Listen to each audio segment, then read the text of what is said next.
Hello students, today we started next video of chapter Business Services in Business Studies of class 11th. This is a part 2. In this chapter, we discuss about the types of banks, insurance services and so on. Now we started. Now first type of bank account is saving deposit account. In this account, a saving account is a bank account at a retail bank whose features include the requirement that only a limited number of withdrawals can take place. It does not have check facilities and usually do not have a linked debit card facility. It has a limited transfer facilities and cannot be overdrawn. इस account में क्या होता है, हम इसमें पैसा डालते हैं केवल सेव करने के लिए. इस पर हमें इंटरेस्ट मिलता है इस अकाउंट पे, और इसमें हम लोग कुछ नंबर ऑफ़ टाइम्स ही होता है जब विड्रॉल कर सकते हैं एक लिमिटेड अमाउंट तक. इसमें हमें चेक फैसिलिटीज़ नहीं मिलती है जनरली, और डेबिट कार्ड से ये लिंकअप किया जाता है, और इसमें ट्रांसफ़र भी बहुत लिमिटेड अमाउंट तक ही किया जा सकता है. तो ये होता है सेविंग अकाउंट. नेक्स्ट स्लाइड पे second account. Second account is a current account, an account at a bank or building society from which money may be withdrawn without notice, typically an active account catering for frequent deposits and withdrawal by check. इस account में क्या होता है, ये bank account खोला जाता है जो जनरली बिजनेसमैन के द्वारा होता है. इसमें हमारे कोई इंटरेस्ट नहीं मिलता इस अकाउंट में, ये केवल बिजनेसमैन ही प्रेफर करते हैं ऐसे अकाउंट्स को. और इसमें हम लोग नंबर ऑफ़ टाइम्स विड्रॉल कर सकते हैं, नंबर ऑफ़ अमाउंट हम लोग डिपॉजिट कर सकते हैं. इसमें कहीं लिमिटेशंस नहीं होती हैं. तो ये है करंट अकाउंट. नेक्स्ट स्लाइड पे चलते हैं थर्ड अकाउंट के लिए. Third account is recurring deposit account. In this account, a special kind of term deposit offered by bank which help people with a regular income to deposit a fixed amount every month to their recurring deposit account and earn interest at the rate applicable to fixed deposit. Generally इसमें हम लोग कुछ amount डालते रहते हैं term wise, जिसमें regular income होती रहती है, और फिक्स अमाउंट यानी फिक्स मंथ तक वो देना होता है, और फिक्स अमाउंट हर महीने देना होता है जिसमें हमें इंटरेस्ट मिलती रहती है. तो रिकरिंग डिपॉजिट अकाउंट है. जनरली इस अकाउंट का हम लोग यूज़ करते हैं किसी असेट्स को परचेज करने के लिए या किसी और चीज़ के लिए. तो या आरडी अकाउंट इसे बोला जाता है. Now discuss about what is the E banking. What is the e-banking? E-banking is defined as the automated delivery of a new and traditional banking product and services directly to customers through electronic interactive communication channel. E-banking का मतलब होता है जो आजकल के time में हम लोग जो ऑटोमेटिक डिलीवरी चाहते हैं बैंकिंग सिस्टम के थ्रू पेमेंट्स करना, और कस्टमर तक चीज़ों को ना पहुंच के इंटरेक्टिव सिर्फ डायरेक्टली कर लेना. बहुत सारी फैसिलिटीज़ ऐसी हैं जिसमें हमें बैंक में नहीं जाना पड़ता, हम अपने घर बैठ के कर सकते हैं. वो ई-बैंकिंग है, इलेक्ट्रॉनिक बैंकिंग है. ई-बैंकिंग आपने जैसे देखा होगा कि आपको पेमेंट करना हो तो बैंक टू बैंक आपने कर दिया घर से. आपने कार्ड का पेमेंट करना है तो आपने फ़ोन पे डाल लिया, गूगल पे डाल लिया. इसके थ्रू आप लोग जो बैंकिंग से पेमेंट करते हो, that is E banking. E banking के बहुत सारे एडवांटेजेस हैं. पहला है कन्वीनियंस, बहुत ईजी रहता है, ज़्यादा प्रॉब्लम नहीं आती हमें इसमें. दूसरा इसके बाद रहता है फास्टर सर्विस होती है, बहुत जल्दी कर सकते हैं. हायर रेट ऑफ इंटरेस्ट होता है इसमें. क्वालिटी सर्विस बहुत अच्छी मिलती है क्योंकि हमें ज़्यादा सोचना नहीं समझना पड़ता, या हमें बहुत वेट नहीं करना पड़ता. बहुत जल्दी 24/7 फैसिलिटी होती है, हम कभी भी कर सकते हैं एनी टाइम. कैश की कोई प्रॉब्लम नहीं आती है, लिक्विडिटी बनी रहती है. डिस्काउंट भी हमें बहुत सारे मिलते हैं जिसमें कैश बाई बैक आता है हमारे पास. बट इसकी कुछ लिमिटेशन भी है, डिसएडवांटेज. इनसिक्योरिटी बहुत है, हैक हो सकता है हमारे account. High startup cost, generally जब हम स्टार्ट करते हैं तो इस पर कॉस्टिंग थोड़ी सी ज़्यादा आ सकती है. यहाँ पे पर्सनल कांटेक्ट नहीं होता, हम किसी को जानते ही नहीं है, तो पर्सनल कांटेक्ट नहीं है, हमने सिर्फ ट्रांसफ़र कर दिया अमाउंट. हमारा कोई मिडिल पर्सन नहीं है, हम किसके थ्रू कर रहे हैं, सिस्टम के थ्रू ट्रांसफ़र कर रहे हैं. ट्रांजेक्शन प्रॉब्लम्स आ जाती है, कभी कभी ट्रांसफ़र नहीं होता, ट्रेनिंग एंड डेवलपमेंट नहीं हो पाते. तो ये सारी चीज़ें इसके डिसएडवांटेजेस हैं. Now discuss about methods of e banking service. कितने तरीके की ई बैंकिंग सर्विसेज होती हैं. First, electronic fund transfer. Under it a bank transfer wages and salary directly from the company account to the account of employ of the company. The example of EFT, online payment of electricity bill, water bill, insurance premium, house tax extra. जो भी हम घर बैठ के payment करते हैं account to account, वो electronic fund transfer होता है. हमारी सैलरी या वेजेस भी आती है आजकल, वो भी इसी मेथड के थ्रू आती है. सेकेंड है automatic teller machine, ATM. ATM से हम पैसे निकालते हैं और डिपॉजिट कर सकते हैं. ये 24/7 चलता है. इसमें हम लोग केवल एक पिन का यूज़ करते हैं जिसको हम बोलते हैं pin, personal identity number. Third है डेबिट कार्ड. डेबिट कार्ड क्या होता है, ये इशू किया जाता है कस्टमर को जिसमें हम मनी डिपॉजिट करते हैं. इसके थ्रू हम लोग बहुत सारी इमीडिएट पेमेंट किया जा सकता है, गुड्स का परचेज कर सकते हैं, सर्विसेज को कुछ भी चीज़ें कर सकते हैं. तो यहाँ पे डेबिट कार्ड के थ्रू ये सारी फैसिलिटीज़ मिलती हैं. फोर्थ है क्रेडिट कार्ड। क्रेडिट कार्ड भी इशू किया जाता है बैंक के थ्रू, जिस पे हम लोग अपने गुड्स अपनी इंजॉय करते हैं, रेपुटेशन को गुड रेपुटेशन बना के चलते हैं। इसमें हमें पेमेंट नहीं करना पड़ता, क्रेडिट कार्ड को ही बस करके स्वैप करके हम शॉपिंग वगैरह सब कुछ कर सकते हैं। पेमेंट हमारा बैंक से ओवरऑल लिमिट एक सर्टेन अमाउंट तक वो वहाँ से बैंक अकाउंट से कटता रहता है, सफिशिएंट डिपॉजिट भी होता रहता है, वहीं से भी कटता रहता है, वो क्रेडिट कार्ड होता है। तो ये कुछ मैथड्स हैं हमारे ई बैंकिंग सिस्टम के। Now second business service, that is the insurance. Insurance is thus a device by which the loss likely to be caused by uncertain event it is spread over a number of persons who are exposed to it and who prepare to insure themselves against such an event.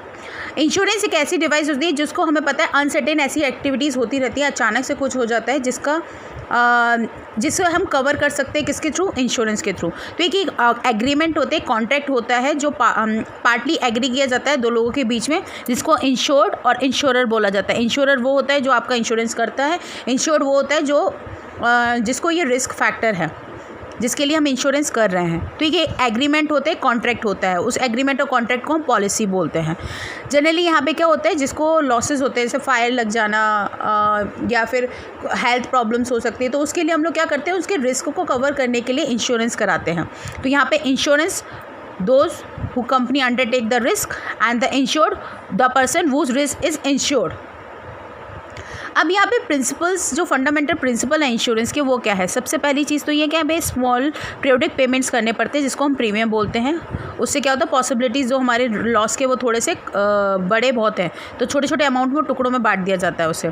दूसरा यहाँ पे जो loss of risk होता है उससे हम जो large number of policy holders हैं उनके सबके सेम रिस्क है, तो इससे थोड़ा सा ये रहता है कि हाँ ज़्यादा रिस्क फैक्टर नहीं रहेगा. दूसरा यहाँ पे प्रीमियम जो पेड किया जाता है वो हर पॉलिसी होल्डर को एक टाइम ड्यूरेशन ड्यू डेट दी जाती है जिसमें उनको पे आउट करना होता है. तो ये फंडामेंटल कुछ रूल्स हैं इंश्योरेंस के जिसको फॉलो करके काम करना पड़ता है. Most important topic of this chapter, that is the principles of insurance. There are the 7 principles of insurance discussed one by one. First one is utmost good faith. जब भी हम इंश्योरेंस करते हैं सबसे पहली चीज़ तो हमें एक दूसरे के ऊपर विश्वास होना चाहिए. जब भी इंश्योरर या इंश्योर्ड, ये दो पार्टीज़ ही होती हैं. इंश्योरर वो जो कंपनी होती है जो इंश्योरेंस करती है, इंश्योर्ड वो जिसका हो रहा होता है. एक दूसरे से एक्सपेक्ट ये करेंगे कि दोनों एक दूसरे से कोई चीज़ ना छुपाएं. आपस में जो भी कुछ प्रॉब्लम है, इंश्योरर अपनी पूरी कंपनी के बारे में डिटेल्स बताए और इंश्योर्ड अपने से रिलेटेड सारी इन्फॉर्मेशन दूसरे को दे, ताकि कोई भी प्रॉब्लम आगे चल के ना हो. तो फर्स्ट वाले में एटमोस्ट गुड फेथ एक दूसरे को दिखाना बहुत ज़रूरी है. Second principle is insurable interest. The insured must have insurable interest in subject matter of insurance. इसमें क्या होता है कि हमें सबसे पहले ये जानना है जिसका हम इंश्योरेंस कर रहे हैं उसका इंटरेस्ट पार्ट क्या है, उसको किस चीज़ का रिस्क फैक्टर ज़्यादा है या लॉस होने के चांसेस हैं, उसी हिसाब से उसका इंश्योरेंस करें. ये नहीं कि उसको लाइफ का नहीं चाहिए और आप उसको लाइफ इंश्योरेंस दे रहे हो, उसको अपने बिजनेस का चाहिए तो आप उसको फायर इंश्योरेंस नहीं दे रहे हो. तो पहले इंश्योरेबल इंटरेस्ट जानना है कि ऑनर वाली पार्टी को किस चीज़ में इंटरेस्ट आ रहा है कि जिसमें वो लंबे समय तक चले, उस चीज़ को कॉन्ट्रैक्ट में लेके आए इंश्योरेंस में. तो लाइफ इंश्योरेंस जैसे एग्जिस्ट करता है at the time of taking insurance, in marine insurance it is also exist at the time of loss. और फायर इंश्योरेंस में कब मिलेगा, ये दोनों में मिल सकता है आपको, जब इफेक्ट हो रहा है तब भी और जब खत्म होगा लॉस तब भी, दोनों चीज़ों में. तो इंश्योरेबल इंटरेस्ट भी देख के काम करना है यहाँ पे. थर्ड आते हैं इंडैमनिटी. इंडैमनिटी से मतलब होता है सिक्योरिटी, कंपनसेशन, यानी जो भी लॉस या डैमेजेस हो रहे हैं वो हमें मिल जाने चाहिए. तो यहाँ पे बोलते हैं जितने लॉसेस आपको होंगे उसी का कंपनसेट होगा, उससे एक्सीड इकोनॉमिक लॉस का अमाउंट नहीं मिलेगा. तो यहाँ पर रिस्पॉन्सिबल में ये देखा जाता है, स्ट्रिक्टली पूरा एक चेकअप किया जाता है कि कितना लॉस हुआ है प्रॉपर्टी का, उतना ही अमाउंट आपको मिलेगा इंडैमनिटी में. तो सिक्योरिटी और कंपनसेशन अगेंस्ट लॉस, जितना डैमेज है उसी का मिलेगा. तो ये थर्ड प्रिंसिपल है आपको इंश्योरेंस का. Now proximate cause. The damage to the prosperity can take place due to the many causes. The insurance company will take first look cause of damage or original cause of damage. If the original pan scare in a policy the only claim is paid, if not then rejected. Generally हर किसी चीज़ के पीछे एक कारण होता है, तो सबसे पहले हम वो कारण पता करते हैं किसकी वजह से ये लॉस हुआ। अगर वो लॉस जिसका हमने इंश्योरेंस किया उसकी वजह से हुआ तभी वो क्लेम मिलेगा, अदरवाइज़ नहीं मिलेगा। क्योंकि जैसे फायर इंश्योरेंस आपने कराया तो वो आग जानबूझ के लगाई गई हुई, तो उस चीज़ का आपको पैसा नहीं मिलेगा। अगर वो लगी है, बाई चांस लगी है या अनसर्टेनली लगी है, तो वो कॉज जानने के बाद ही आपको इंश्योरेंस कंपनी क्लेम देगी, अदरवाइज़ नहीं। तो कॉज जानना बहुत ज़रूरी होता है। तो ये प्रिंसिपल ऑफ मैनेजमेंट का 4th प्रिंसिपल है। Next 5th, subrogation. सब्रोगेशन मतलब होता है real money that attainable and goes back in your budget. Subrogation a principle a substitution and recovery. Generally बहुत अच्छा एग्जांपल देती हूँ। मेरी फैक्ट्री में आग लगी, आग लगने के बाद बहुत सारी यूनिट्स ऐसी थी जो बिल्कुल ख़त्म हो गई थी। कुछ ऐसे यूनिट्स वहाँ पे रह गई थी जो अभी आधी जली थी, थोड़ी बहुत बची थी। तो वो इंश्योरेंस कंपनी क्या करेगी, उनको अपने हैंडओवर ले लेगी, उनको सोल्ड आउट करेगी और उससे जो अर्निंग होगी वो कंपनी में सीधी चली जाएगी। क्योंकि पूरी कंपनी में जितने का लॉस हुआ था उसका तो पेमेंट किसको दे दिया, पार्टी को, इंश्योर्ड को दे दिया। तो उसमें जितने भी प्रॉपर्टी होगी उस पर सबका कंट्रोलिंग पावर किसके हाथ में हो जाएगी, इंश्योरेंस कंपनी के। तो वहाँ पर जितना भी अमाउंट है, जितना भी थर्ड पार्टी रिस्पॉन्सिबल हो जाएगी, जितना भी लॉस की, तो यहाँ पे लीगल मेथड्स के अकॉर्डिंग जितना भी लॉस हुआ है उसको रिकवर अमाउंट किसके पास जाएगा, कंपनी के पास जाएगा। Now 6th principle, contribution. The contribution principle state that if you can hold more than one insurance liable for your losses, they have to be share the losses. Generally मैंने है ना 3-4 company से अपने insurance कराया हुआ है। अब मेरे को जो प्रॉब्लम हुई, हेल्थ इशू हुआ, मैंने हेल्थ पॉलिसीज़ हर किसी से, LIC से ली, स्टार से ली, और भी अब मुझे हेल्थ इशू हो रहा है, तो मुझे सारी कंपनीज़ पूरा 100% अमाउंट नहीं देगी। सारी कंपनीज़ क्या करेंगी, 50% मिला के मुझे देंगी। क्यों? क्योंकि अगर हर कंपनी मुझे 100% देगी तो वो गलत हो जाएगा कॉन्ट्रैक्ट। तो यहाँ पे कंट्रीब्यूट किया जाता है हर तरीके से। हर कंपनी आपको कुछ पोर्शंस वहाँ से देगी और आपका लॉसेस को पे आउट करने के लिए लायबल रहेगी, लेकिन वो हर किसी के पास से शेयर आएगा। एक कंपनी के पास से 100 नहीं आएगा। तो ये होता है एक contribution principle. And the last principle of mitigation loss. According to this principle, the insured must try his level best to safeguard his property and minimize the risk of loss, even though the insurance cover exists. इसमें क्या करना है, आपको पूरी possibilities रखनी है कि जो भी आपकी प्रॉपर्टी है उसका बहुत अच्छे से ध्यान रखें। ऐसा नहीं कि आपने इंश्योरेंस करा लिया तो छोड़ दिया, कोई बात नहीं, इंश्योरेंस तो है ही है, नहीं, आपको पूरी तरीके से उस प्रॉपर्टी का ध्यान रखना है, तभी आपको क्लेम करने में आसानी होगी। अगर ये पता चल गया कि आपने तो ऐसी छोड़ रखा था, इंश्योरेंस से कोई बात नहीं, पैसा मिल जाएगा, तो आपको क्लेम भी नहीं मिलेगा। तो प्रिंसिपल ऑफ मिटिगेशन का मतलब है to assure and safeguard your property. Now discuss about types of insurance. There are the 3 types of insurance: life insurance, fire insurance and marine insurance. First one is life insurance. Life insurance may be defined as a contract in which the insurer, in consideration of certain premium, either in a lump sum or by other periodical payments, agree to pay the assured or the person for whose benefit the policy is taken the assured sum of money on the happening of a specified event contingent on the human life at the expiry of certain period. Actually एक ऐसा contract होता है जो sign किया जाता है insurer और insured के बीच में कि कभी भी कोई प्रॉब्लम होगी लाइफ से रिलेटेड तो वो पूरा कंपनसेशन उसको दिया जाएगा। इसके बदले में वो छोटे छोटे प्रीमियम्स को पे आउट करता है और आगे कभी भी उसके साथ कोई हैपनिंग होती है, स्पेसिफाइड इवेंट होता है, तो उसको वो अमाउंट मिलेगा। तो एक तरीके से कुछ टर्म्स एंड कंडीशंस होती हैं इनके एग्रीमेंट में, और इसमें जो पर्सन की लाइफ इंश्योर की जाती है उसको अश्योर्ड बोला जाता है।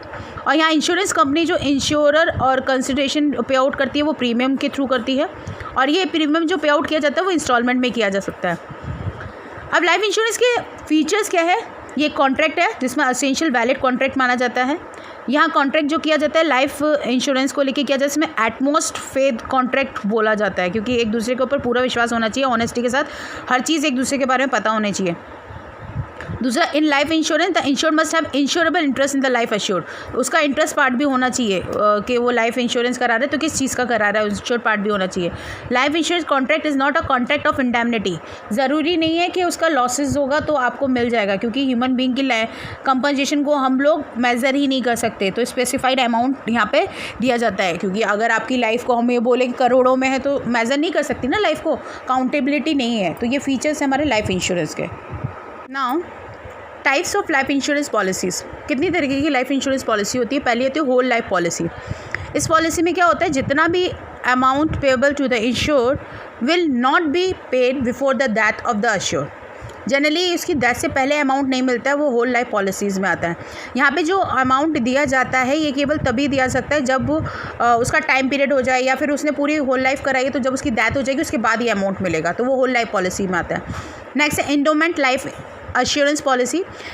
The insurer undertakes to pay a specified sum when the insured attains a particular age or on his death, whichever is earlier. The sum is payable to his legal heir or nominee named there in case of death of the assured. Otherwise, the sum will be paid to the assured after a fixed period. अब सीखो endowment में क्या होता है, हम specified period के लिए यहाँ पे इंश्योरेंस करते हैं, या तो उसका एज के हिसाब से किया जाएगा या फिर वो जब डेथ उसकी हो जाएगी तब वो अमाउंट मिलेगा। तो जो भी चीज़ उसकी सबसे पहले होगी उस हिसाब से इसमें अमाउंट पॉलिसी मिलता है। नेक्स्ट है जॉइंट लाइफ पॉलिसी। इसमें हम लोग 2 या 2 से ज़्यादा लोगों को लेके चलते हैं। इसमें प्रीमियम पे आउट किया जाता है जॉइंटली। इसमें इंस्टॉलमेंट के हिसाब से या लम सम अमाउंट पूरा पेमेंट करते हैं, जैसे कि फादर मदर का साथ में हो गया, उनके साथ बच्चे भी हो गए, तो जॉइंटली जो लाइफ इंश्योरेंस पॉलिसी कराई जाती है। और यहाँ अमाउंट पे किया जाता है किसी भी पर्सन के जो मर जाता है तो उसके सर्वाइवर जो है जिंदा हैं उनको पैसा मिलता है जॉइंट लाइफ पॉलिसीज़ में।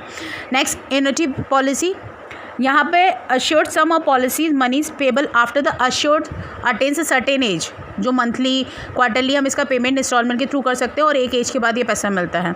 चिल्ड्रन एंडोमेंट, ये बच्चों के नाम पे ली जाती है, जो भी एक्सपेंसेस होते हैं एजुकेशन वगैरह मैरिजेस के लिए किया जाता है ये, तो ये चिल्ड्रन एंडोमेंट पॉलिसीज़ में भी इंस्टॉलमेंट पे बेसिस पे हम लोग प्रीमियम को सबमिट करते हैं। तो ये टाइप्स ऑफ इंश्योरेंस पॉलिसीज़ हैं लाइफ के। Now second type of insurance, that is a fire insurance. Fire insurance is a on contract where the insurer is considered of the premium paid undertakes to make a good any loss or damage caused by fire during a specified period up to the amount specified in the policy. Generally इसमें क्या होता है, इसमें हम लोग को जो factories होती है घर कहीं की भी हमने लिया है, ऐसा डैमेज और लॉस को कवर करने के लिए हम प्रीमियम पे आउट करते हैं जिसमें हमें आग लगने से नुकसान होता है, तो वो फायर इंश्योरेंस होता है। जनरली हर एक 1 ईयर के बाद हम इसे रिन्यू कराते हैं, लेकिन अगर आपको उस ईयर में कोई भी आग नहीं लगती, कोई फायर नहीं लगती, तो वो अमाउंट आपको पे बैक नहीं होता है, वो आपकी एक्सपायर हो जाता है, फिर नेक्स्ट ईयर दोबारा से रिन्यू कराना पड़ता है आपको। तो claim for loss by the fire must satisfy the 2 following condition. There must be actual loss, एक तो एक्चुअल लॉस होना चाहिए, fire must be accidental and non intentional, किसी ने लगाई होगी तो नहीं मिलेगा, या नॉन इंटेंशनल होना चाहिए यानी अचानक से लग गई, तो ये 2 केसेस में आपको क्लेम मिल सकता है। फायर इंश्योरेंस के जो फीचर्स है, insured must have insurable interest in the subject matter, यानी उसमें इंटरेस्ट पार्ट होना चाहिए उसका।